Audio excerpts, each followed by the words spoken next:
This war is not about Boko Haram versus the Nigerian army. It is a war against the Nigerian state.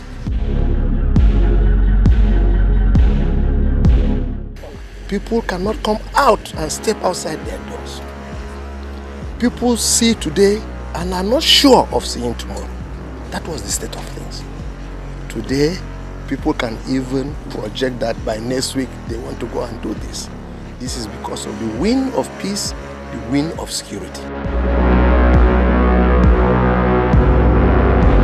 It is a message, and we are not closing our eyes to that. And that is why we will continue to upscale our game, re-strategize, and we must and we will be ahead of them in all that they want to display as their game.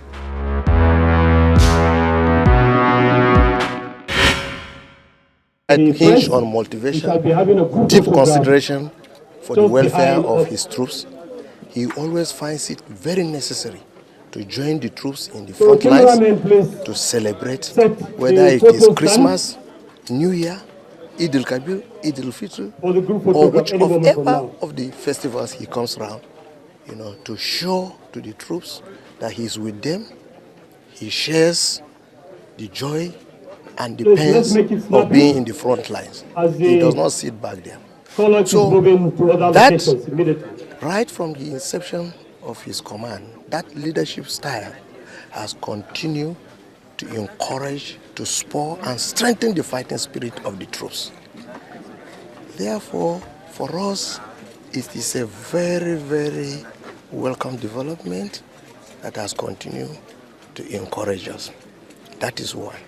Two, if you look at the situation before 2015, for instance, about the time he came on board, the situation was very terrible.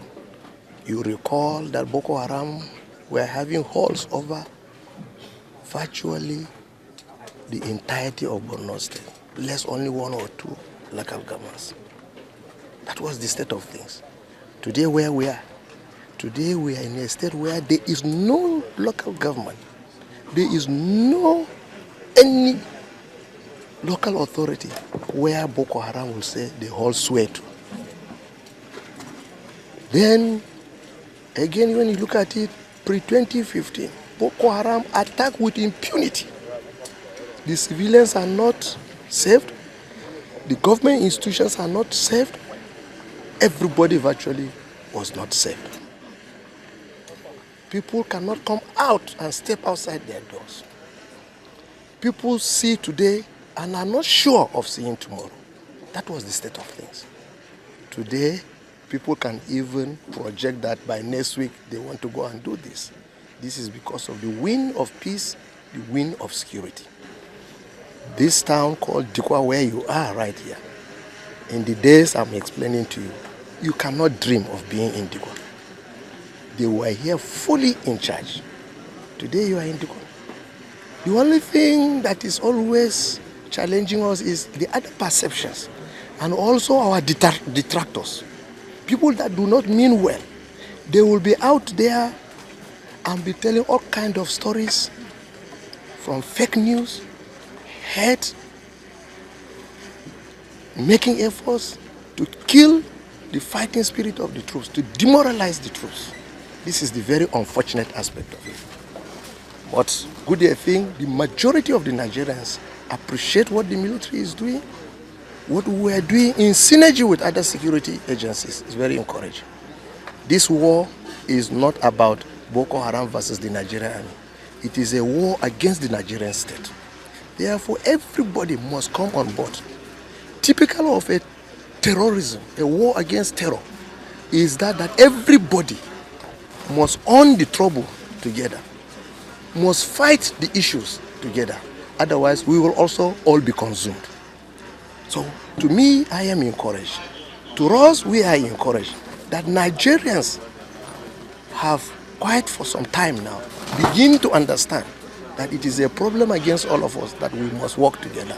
We are enjoying tremendous support now in forms of availability of information, condemnation of this crisis. Before now, people were not even speaking against it. And that is where we can talk about our laudable achievements.